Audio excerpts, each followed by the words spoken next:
का आशीष हमें जब मिल जाए रे, गुरुवर का आशीष हमें जब मिल जाए रे, मानो ना मानो हो मानो ना मानो किस्मत कब खुल जाए रे, गुरुवर का जब मिल जाए रे, गुरुवर का आशीष हमें जब मिल जाए रे। धर्म स्नेही प्यारी प्यारी भव्यात्माओं, विषय उस गुरु की उपकार का चल रहा है।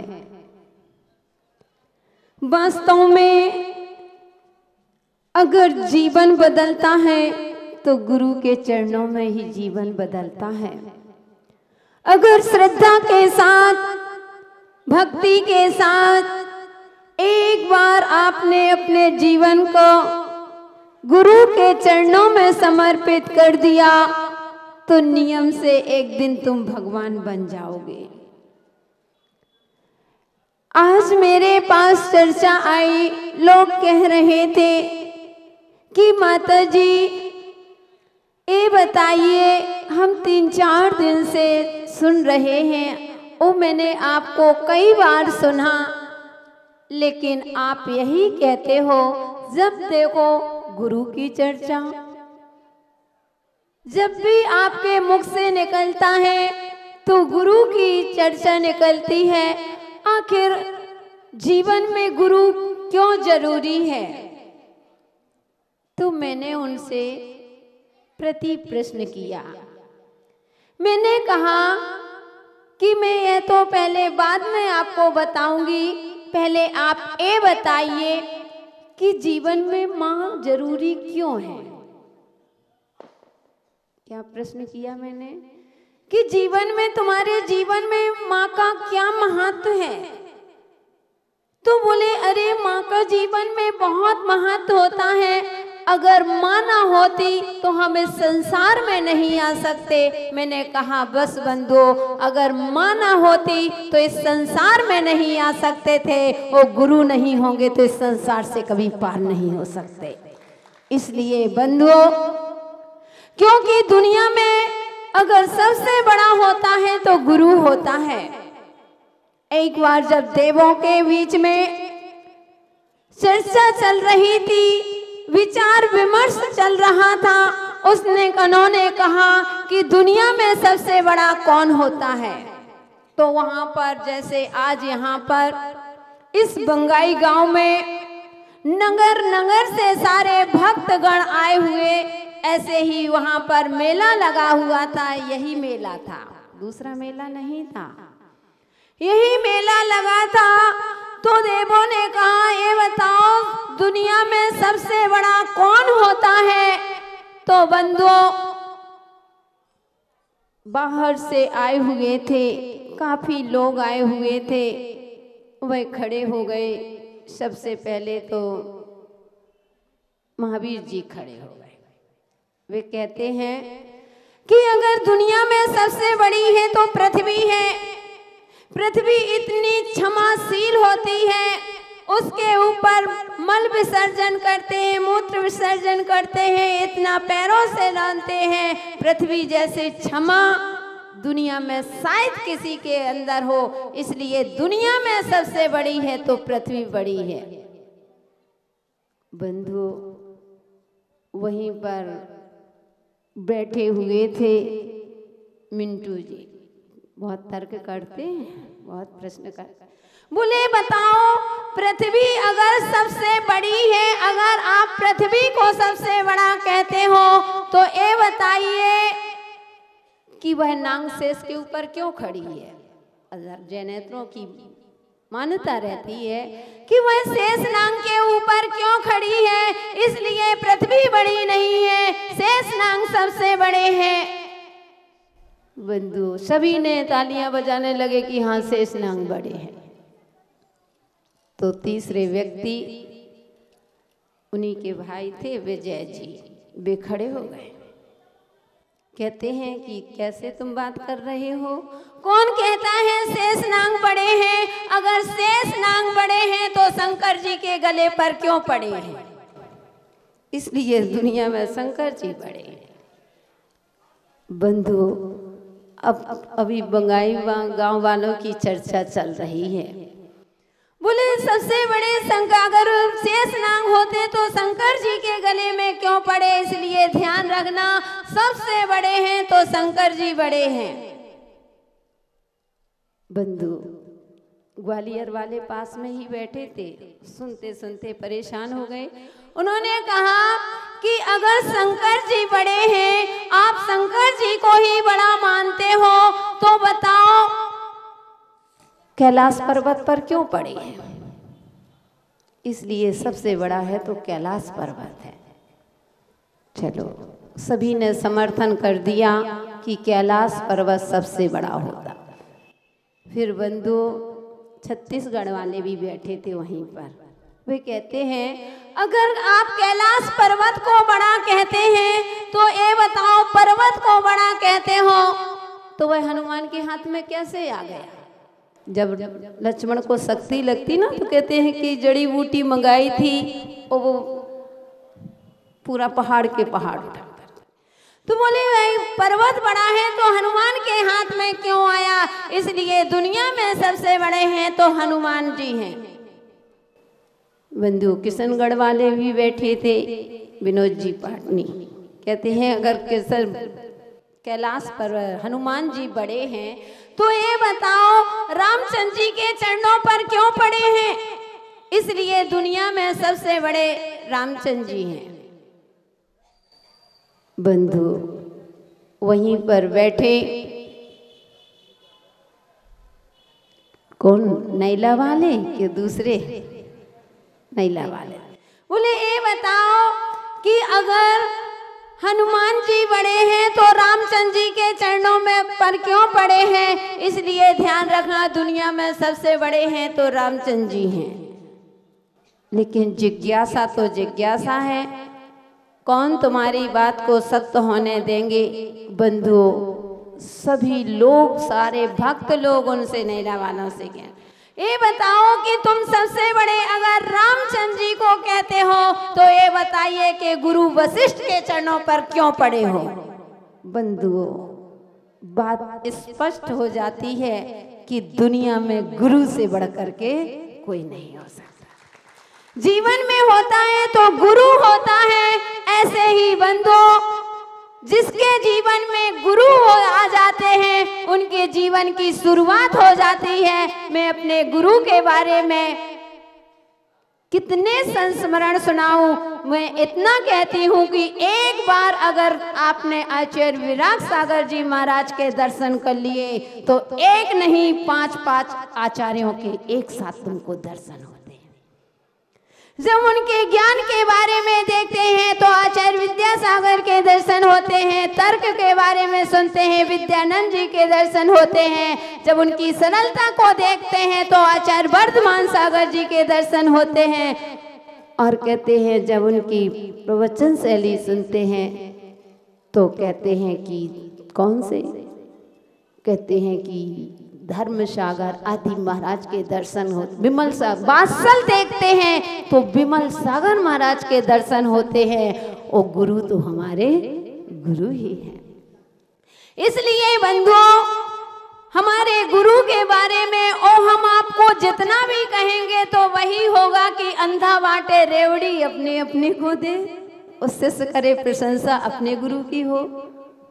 बंधु, अनुभव की बात सुनी नहीं, जो गुरु के चरणों में हम लोग रहते थे और गुरु के चरणों में रह करके आज हम लोगों ने जो भी सीखा है और आज भी कहती हूँ कि एक बार कितनी भी अगर तुमको परेशानी आ जाए, अगर हृदय से आपने आचार्य विराग सागर जी महाराज को स्मरण कर लिया, हम अपने गुरुदेव को जब भी स्मरण करते हैं गुरु हमारे पास में होते हैं, हमारे सारे संकट स्वतः ही वह हल लेते। एक बार की घटना कि हमारा जो हम रीवा में बहुत ज़्यादा, मतलब रीवा में चतुर्मास चल रहा था, सन 2000 का था संभवतः। जब हमारा रीवा में चतुर्मास हुआ और मेरा स्वास्थ्य चतुर्मास के बीच में डाउन हो गया था, बहुत ज़्यादा स्वास्थ्य खराब हो गया था। 1-2 महीने से वॉमिटिंग प्रतिदिन आहार के बाद हो जाती थी। हीमोग्लोबिन बहुत कम हो गया था। और बंधुओं, जब एक डॉक्टर को बोला, उसी दिन पिच्छिका परिवर्तन का, दीपावली हो चुकी, विहार का संभव था, विहार भी होना था, तो पिच्छिका परिवर्तन था। जब चतुर्मास होते ना तब पिच्छिका परिवर्तन, ये तो बंगाई वालों का पुण्य का उदय है कि तुमको यहाँ पर सभी का पिच्छिका परिवर्तन देखने मिला। तो बंधुओं, पिच्छिका परिवर्तन का दिन था। उस दिन पिच्छिका परिवर्तन होना था और उसके एक दिन पहले माताजी ने डॉक्टर को बुलाया, दिखवाया। हमसे बड़ी माताजी थी। डॉक्टर ने जब देखा, उस समय आरिका विद्याश्री माताजी ब्रह्मचारिणी अवस्था में थी, दीदी अवस्था में थी। तो वह बोले कि दीदी, हम माताजी के लिए 28 दिन की दवा भेजेंगे, आप ऐसा करिए कि 28 दिन माताजी को दवा चला देना। इन्होंने कहा ठीक है, आप भेजना। और वह सुबह से एक लेडी जाती है, उसके हाथ डॉक्टर साहब दवाई भेजते हैं और वो कहते हैं कि एक पुड़िया दे करके गई। बोले लो दीदी, ये दवा माताजी को सुबह चला देना। तो इन्होंने पूछा कि ये क्या 28 दिन की दवा है? बोले नहीं, ये 28 दिन की नहीं है, ये आप कल माताजी को सुबह आहार में चला देना, आपके पास और दवाई आ जाएगी। बोले ठीक। और आहार के समय हुआ, इन्होंने वही पुड़िया घोल करके और हमको आहारों में औषधि चला दी। औषधि चल गई, आहार हो गया। आहार करके जैसे ही आते हैं, देखा कि चक्कर आने लगे। बहुत ऐसा लगे कि पूरी धर्मशाला ही घूम रही है, इतने चक्कर आ रहे थे। मैंने माताजी से निवेदन किया कि माताजी, मुझे पिच्छी परिवर्तन का संचालन भी आपने सौंपा है, संचालन करना पड़ेगा, इतनी देर बोलना पड़ेगा और मुझे बहुत चक्कर आ रहे हैं माताजी, तो क्या मैं समाइक अलग कमरे से कर लूँ? थोड़ी विश्रांति करके लेट करके समाइक करना है। तो माताजी ने कहा कि ठीक है माताजी, आप कर सकते हैं। हमने कहा यहाँ तो आना जाना लगा है, हम दूसरे कमरे में समाइक करेंगे। माताजी ने कहा जाओ, कर सकते हो। हम चले गए और जैसे ही हम समाइक हुई, अब चक्कर तो आ ही रहे थे, इतने में भोजन करके आती हैं। तो मैंने बोली माताजी, आप इस कमरे में अलग से समाइक कर रहे हो? मैंने सारे से कहा कि मेरा बहुत स्वास्थ्य खराब हो रहा है, मुझे बहुत चक्कर आ रहे हैं। और इतना कहा, वो डॉक्टर आ गया। बोला दीदी, माताजी का स्वास्थ्य कैसा है? तो इन्होंने कहा कि डॉक्टर साहब, आपने कौन सी दवा चला दी, कैसी दवा आपने भेजी है? जब से माताजी आहार करके आई हैं, 1 मिनट के लिए भी बैठ नहीं पा रही हैं। माताजी का इतना चक्कर आ रहा है, इतना सिर घूम रहा है, पूरी धर्मशाला हिली जा रही है, कैसे आपने दवाई दी? तो वही बोला दीदी, आपने दवाई चलाई थी? बोले हाँ। बोले कितनी चलाई थी? इन्होंने कहा पूरी। वो घबरा गया, बोले अरे दीदी, वो तो मैंने 28 दिन की दवा भेजी थी, बस में रहती इतनी। 28 दिन की दवा थी, ये भी घबरा गई। अब वह डॉक्टर तो ऐसा घबरा गया, इतनी तेजी से वह तो पसीना पसीना हो गया कि 28 दिन की दवा और 1 दिन में चल जाना, और वह भी स्वास्थ्य की अनुकूलता नहीं। अब वह घबरा गया, वो माताजी से निवेदन करने लगा कि पूज माताजी, ध्यान रखना, माताजी को मंच में ना ले जा। आज एक गृहस्थ होता तो उसको हम हॉस्पिटल ले जा सकते थे और भी उसको ठंडे ठंडे में रख सकते थे, आधी दवाई दे सकते थे, लेकिन यह क्या होगा, वह बहुत घबरा गया। और ये बातें इतनी जल्दी होती हैं, पूरे रीवा शहर में फैल गए। अब सारे लोग आ गए, देखा 5 मिनट नहीं लगे, वहां पर कम से कम 500 आदमी खड़ा होगा बाहर। और सारे लोग जो प्रतिष्ठित लोग थे, महिलाएं और पुरुष वर्ग, सब कमरे में आ गए।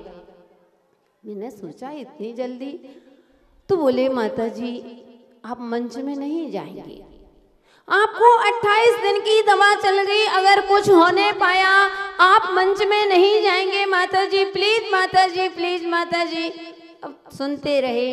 जब ज्यादा ही वो मना करने लगे तो थोड़ा मुझे गुस्सा नहीं, थोड़ा स्टेक हुए। हमने कहा चलो हमको किसी की नहीं सुनना, अगर तुम्हारा कार्यक्रम होता, तुम्हारा विधान वगैरह होता तो हम नहीं जाते। ये संयमियों का काम है, ये पिछी परिवर्तन का संचालन है, ये आपकी नहीं, ये संयम का महत्व है, इसलिए मैं तो जाऊंगी। माता जी ने भी कहा कि रहने दो माता जी, मत जाओ, सभी लोग कह रहे हैं। मैंने कहा नहीं माता जी, मैं तो चलूंगी, मैं आपके साथ ही चलूंगी। जैसे ही बंधु पहुंचे, प्रवचन हॉल में पहुंचे, सब उससे पहले भगवान के दर्शन किए और आकर के मंच में बैठ गए। सामने गुरु जी की तस्वीर लगी थी, बहुत बड़ी तस्वीर लगी हुई थी सामने। और जैसे ही बैठे वैसे ही माइक मिल गया कि संचालन समाजिए। बंधु विश्वास नहीं होगा, मैंने सिर्फ पीछे उठाए और मैंने अपने गुरु को स्मरण किया। मैंने कहा कि हे गुरुदेव, अच्छा होगा तो भी आपका है और बुरा होगा तो भी आपका है, कि हे गुरुदेव मुझे इतनी शक्ति दो कि मैं इस कार्यक्रम का संचालन अच्छी तरह से कर सकूं। बंधु विश्वास नहीं होगा, इतना मैंने गुरु को पीछे उठा करके गुरु को नमस्कार किया। ऐसा नमस्कार में ऐसा चमत्कार हुआ, 1 बजे से लेकर के 5 बजे तक कंटिन्यूअस बोलते रहे, सारे चक्कर अक्कर सब समाप्त, कोई चक्कर नहीं। सारा जितना आज तक, मैं भी कहती हूँ कि ऐसा संचालन आज तक नहीं हुआ होगा जैसा रीवा में हुआ था। सभी लोग कह रहे थे कि 28 दिन का डोज था, इसलिए जोश आ गया। मैंने कहा 28 दिन का जो डोज नहीं, एक गुरु जी का आशीर्वाद का डोज था, इसलिए इतना